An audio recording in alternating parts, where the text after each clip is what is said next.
Good morning, family. Cable Game 93.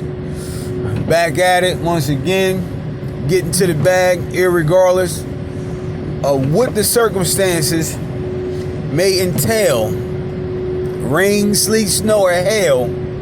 Your boy got to get at it. But like I said, I want to start off once again this morning, continuing a concept that I dealt with yesterday, which is the inside job. This is part 2 of the inside job, because I believe it's the inside job that hinders us from actually enjoying what God has provided for all His creation. Now, inside job is normally a term that's used when we think about crime. We think about some type of criminal activity, and the advantage that the criminal has is based on he got somebody on the inside that's pulling strings to help him pull off this caper. But to me, it's an even bigger crime to believe that our salvation, our freedom, our peace, our happiness is based on some type of outside activity. That is something that we can do to make us whole. It's something that we can do, first and foremost, to make our lives better. But in all actuality, that's a crime to me. Because I know for sure that salvation, peace, happiness, none of that begins with anything that you can do. It starts with who you are. Real talk. It starts with, first and foremost, being able to identify with the different voices that are on the inside of us that determine the flow of our life. And like I discussed yesterday, those voices consist of the inner motivator, the inner hater, and the inner relator.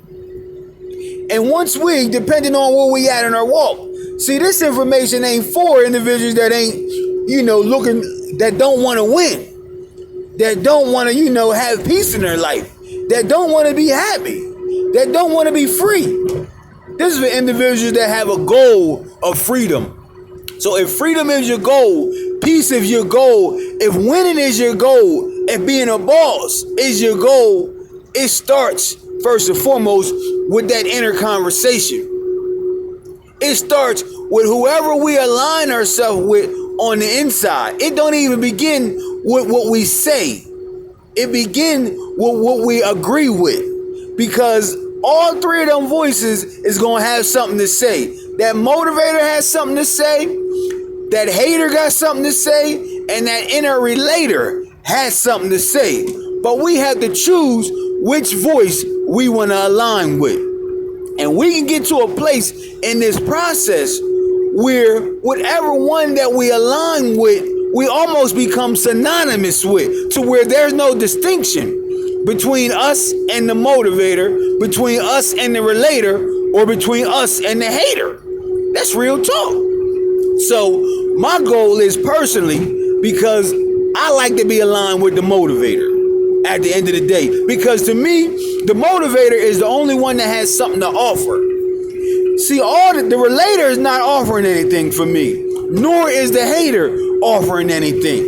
The motivator, to me, from my experience over these years, is the only one that's bringing something to the table.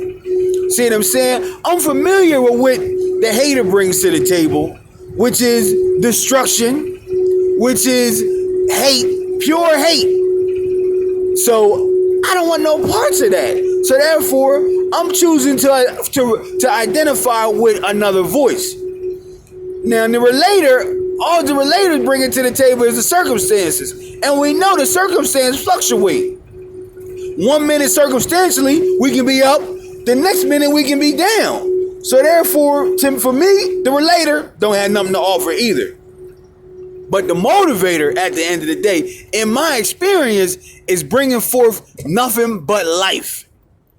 The motivator is bringing forth nothing but peace. The motivator is the only one that has something in his hand that's beneficial to my reality that is satisfying, that has been feeding me over these years.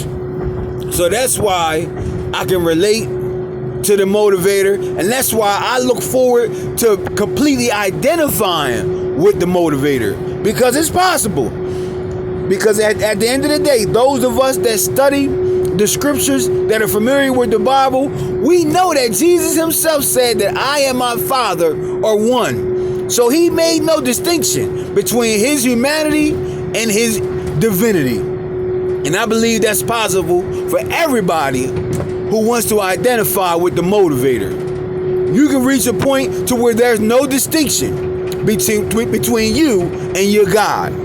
So at the end of the day, family, I just wanted to share that little tidbit and continue the same series about the inside job, because I believe it's only what goes on the inside that stops us from being prosperous. It has nothing to do, first and foremost, with what we do, with what we say, where we come from. See what I'm saying? What we aspire to do, as far as our financial goals, as far as our educational goals, intellectual goals, whatever goals that we may have.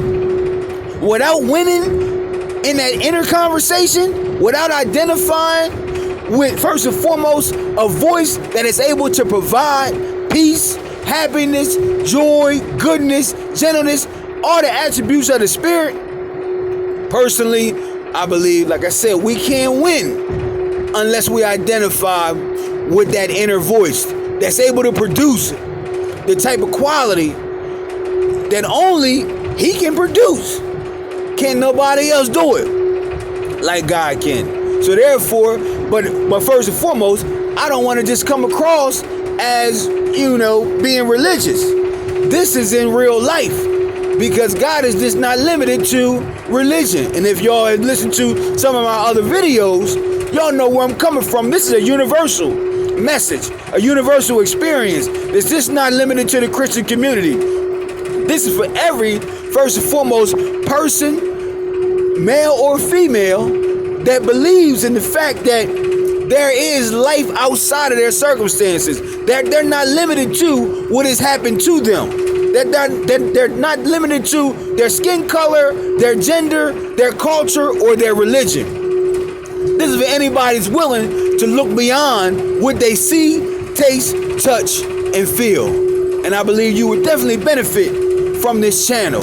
But like I said, family, this is a little morning inspiration. Continuing the subject of inside job, because I believe, first and foremost, that it's on the inside that we reign. And if we reign on the inside, you cannot be stopped by anything on the outside. But that's a little morning encouragement, family. I just want to give that to you. As y'all can see, it's raining right now. But your boy's still getting to that bag first thing in the morning. Can't stop, won't stop. Until then, I'll holler at y'all later.